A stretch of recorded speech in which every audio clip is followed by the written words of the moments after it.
Bonjour, aujourd'hui je vais vous présenter une manipulation des travaux pratiques de chimie des électrolytes du module de travaux pratiques de chimie expérimentale de la filière SMC relatif au semestre 3 qui s'intitule Application des piles électrochimiques. Pour cela, nous allons étudier une pile qui sera constituée de deux électrodes. Une électrode constituée par le métal dans lequel on veut déterminer le potentiel standard et une deuxième électrode à potentiel constant qui va constituer le deuxième compartiment de la pile. Pour cela, nous allons utiliser le matériel suivant. L'électrode de travail sera une plaque du métal en question, c'est le zinc, immergée dans une solution de sulfate de zinc à une concentration variable. La deuxième électrode sera une électrode à potentiel constant.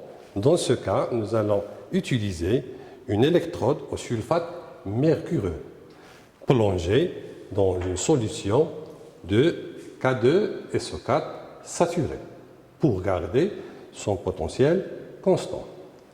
Puisque nous voulons déterminer le potentiel standard du zinc, donc il faut que la deuxième électrode qui constitue la pile doit avoir un potentiel constant. C'est pour cela que nous avons utilisé une électrode de deuxième espèce qui a la particularité de garder un potentiel constant. Ensuite, nous allons déterminer la différence de potentiel entre ces deux électrodes moyennant 1 millivoltmètre. Bon, maintenant on va passer à la partie expérimentale.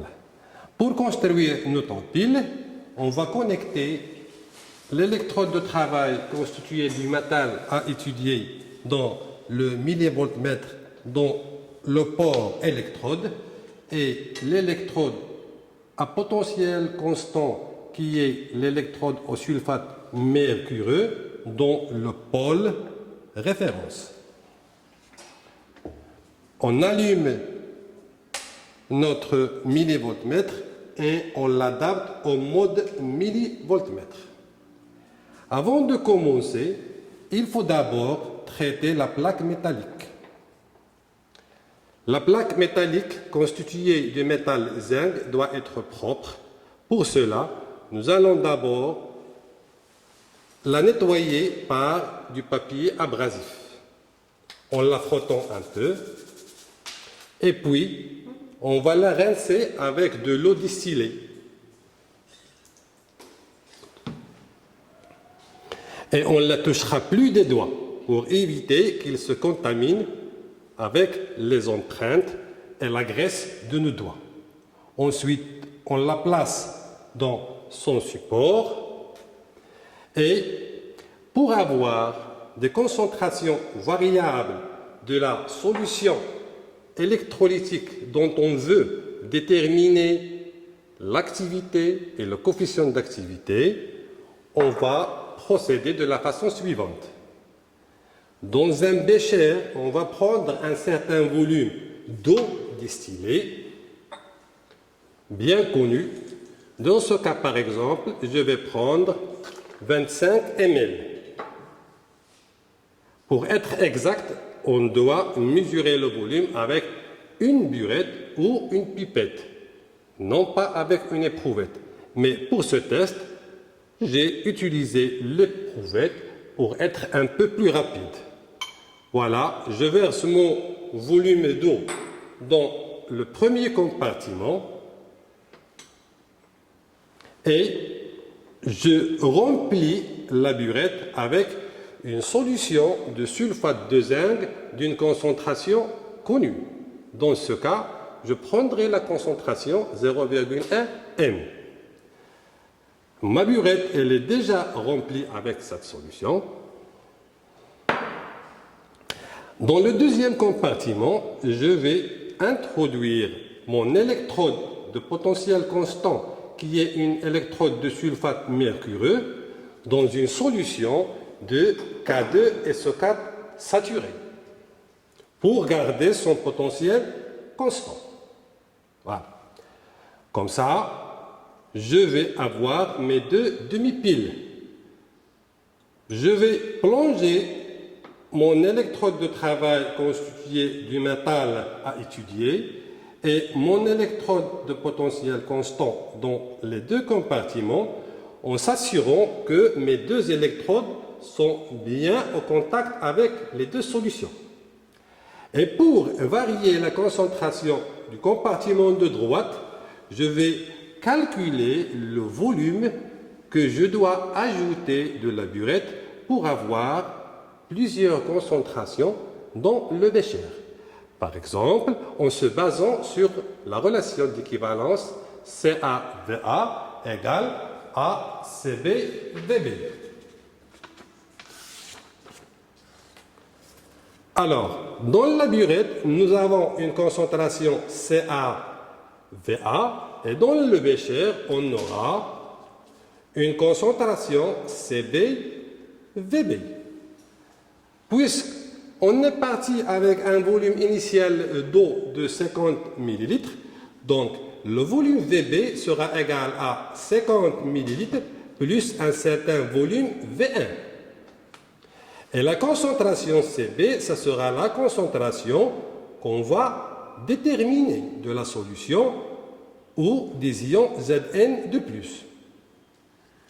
Au niveau de la concentration Ca, j'aurai la concentration bien connue de sulfate de zinc qui est 0,1 N. Et le volume Va sera le volume V petit a que je vais ajouter par la burette.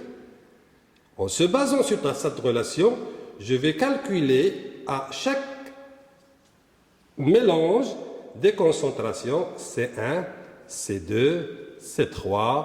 Par exemple, je vais m'arrêter à 4 ou 5 échantillons. Voilà comment je vais procéder. Si par exemple je veux une concentration de 0,2 mol par litre de la solution de Zn de plus dans le compartiment de droite, je fais le calcul par cette relation pour déterminer le volume que je vais introduire par la burette. Comme essai, supposons que j'ai calculé mon volume et j'ai trouvé par exemple 2 ml, j'ajoute mes 2 ml par la burette. Voilà, je calcule ma concentration C1 et je relève la valeur de la différence de potentiel par le millivoltmètre. Ensuite, je vais présenter mon résultat selon un tableau modèle comme celui-là. J'aurai mes VI en millilitres, mes concentrations calculées en mol et ma différence de potentiel en millivolts déterminée par le millivoltmètre. D'accord?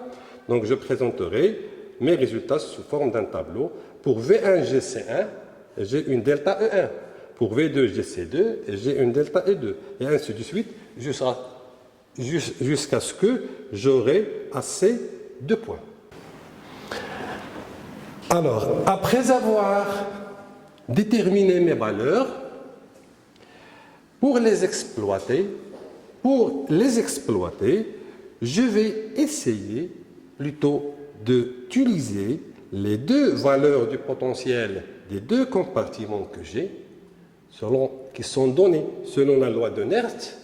Le potentiel du premier couple Zn2 plus Zn, et le potentiel du deuxième couple H2SO4, Hg2 plutôt, Hg2SO4, Hg, qui est l'électrode de sulfate mercureux, éventuellement en les combinant avec mes concentrations, et je vais exploiter ces résultats en trouvant une équation d'une droite qui est de la forme généralement y est égal à ax plus b. Dans ce cas, j'aurai y qui est égal à a en fonction de racine de c plus le potentiel standard de Zn de plus Zn dont je veux la valeur. En traçant cette droite, y en fonction de la racine de c, moyennant les points de concentration que j'ai calculés en ajoutant les volumes bien déterminés et en extrapolant cette droite à l'origine, c'est-à-dire pour une concentration Z0, j'aurai la valeur dont je veux calculer, c'est-à-dire le potentiel standard du couple Zn de plus Zn. Après avoir déterminé le potentiel standard E0 Zn de plus Zn, et en utilisant la même équation, je vais remplacer la valeur trouvée et je vais en déduire le coefficient d'activité et l'activité pour différentes concentrations que j'ai utilisées, et on va donner le résultat sous forme d'un tableau comme suit. Pour chaque CI, j'aurai une gamma I qui est le coefficient d'activité et une activité pour différentes concentrations. Comme ça, pour C0, j'aurai gamma 0 à 0, pour C1, j'aurai gamma 1 à 1, et ainsi de suite. Voilà, et merci de votre attention.